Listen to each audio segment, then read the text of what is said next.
I'm Hayley Earlam. I am a freelance dance artist. I work across performance, facilitation, and creation. So basically, I'm either in a show, making a show, or I'm teaching a community workshop. Okay. Well, could you describe to us what you were doing before lockdown? Before lockdown, I was working on a schools touring project where we spend a full day with a primary six class. We start off with a performance and then we work with the rest of the class for the end of the day. It's a project that looks to introduce children to diversity and being inclusive. Right before lockdown, I was just preparing for a massive tour to New York and Canada. So, what was your work life like before the lockdown? Before lockdown, busy. I was working 3 weeks in a row, no break, a couple of days off, then back to like a sort of 6 week slog. Because I'm freelance, it's just a case of trying to match your projects one after the other so that you're not without work. Then lockdown hit, and all of those projects just felt like they were sort of slipping through sand. So your day to day, how was that before lockdown? Day to day, I was really lucky to have a really varied career. I work performing, so that'll be in rehearsals for a show or touring a show, interspersed with a lot of community work. So I run a dance company that promotes dance for boys and young men. That's usually sort of would take place at the weekends or on a Friday evening. As well as other community groups. I work with quite vulnerable people, so older adults with dementia and Parkinson's, and I also work one-to-one with a dancer who has early onset dementia as well. So, how was your social life before lockdown? My social life before lockdown was dependent on when I was working, so it was a case of if I was working full out, I didn't have a social life, so it was always trying to plan in time to see friends in between breaks and work. A lot of my friends also work in the arts, so we're all in similar schedules. Usually it means that the people that you're working with, you form quite close relationships and connections with them. So for a project, they're your sort of social life. And what did you know about COVID before lockdown happened? Before lockdown happened, COVID was this, I don't want to say it was a myth, but it was. It was this sort of thing that was happening really far away, and you knew it was coming closer, but it still had this sort of mythic quality to it. I don't think anyone could have predicted that it would have affected our lives the way that it had. So we knew that it was dangerous, we knew that it was on the way, but it still didn't feel quite real. So, on the initial lockdown, how did things change for you? So the week of the initial lockdown, I had two shows that I had made for a community dance festival about to be premiered.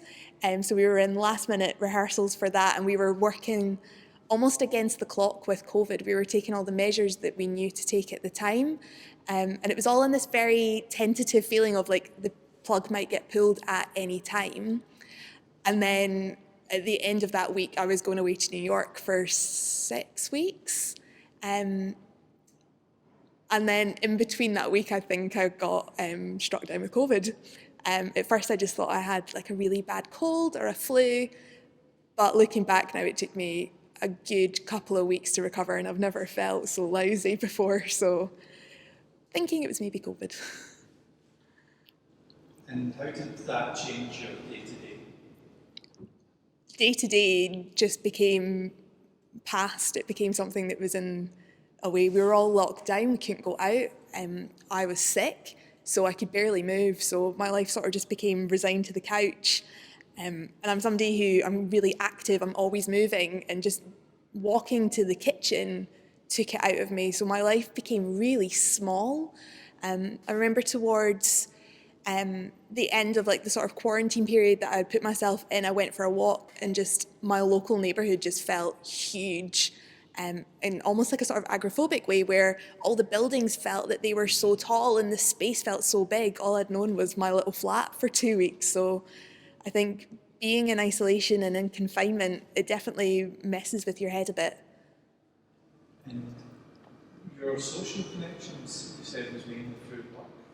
Did you manage to maintain them, or did they change?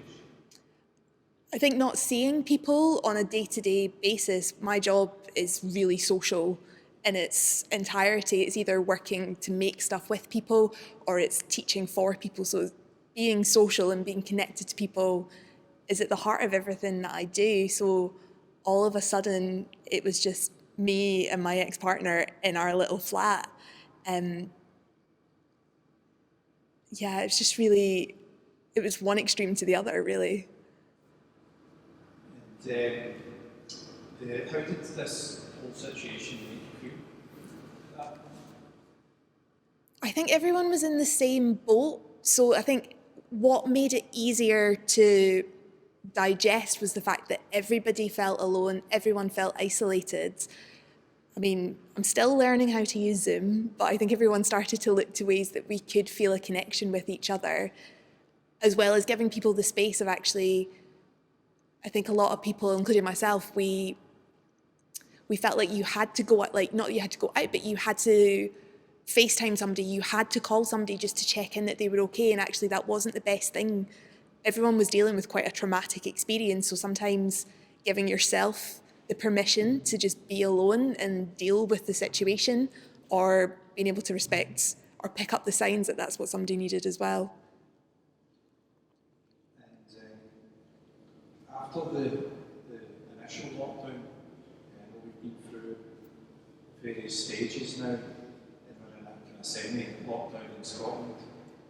How has your work life changed?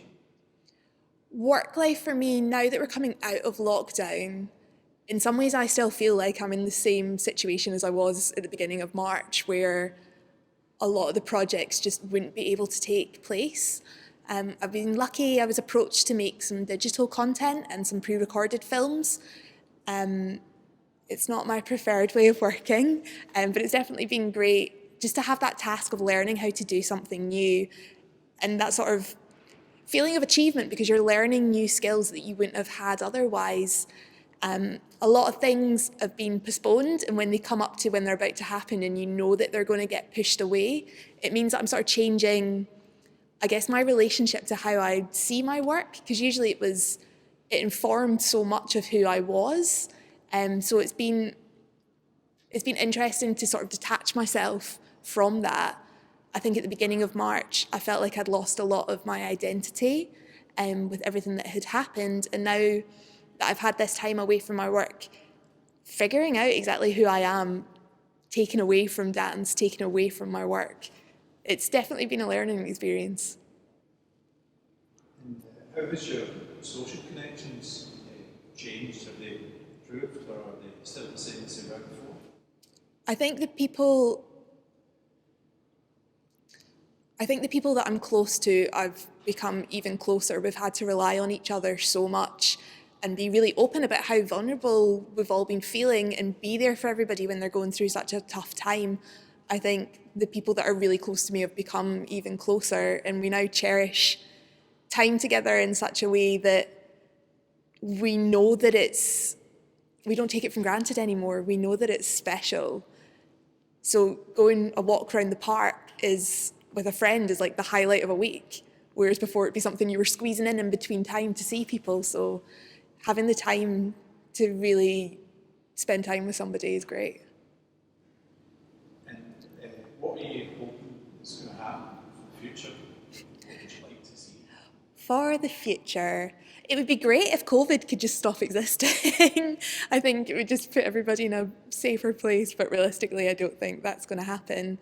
I think for the future, it'd be great if we could find a way for things to open up and for things to exist and be able to exist in a safe parameter. I think just now the risk is still too great, and for anything to happen to somebody, it's just not worth it.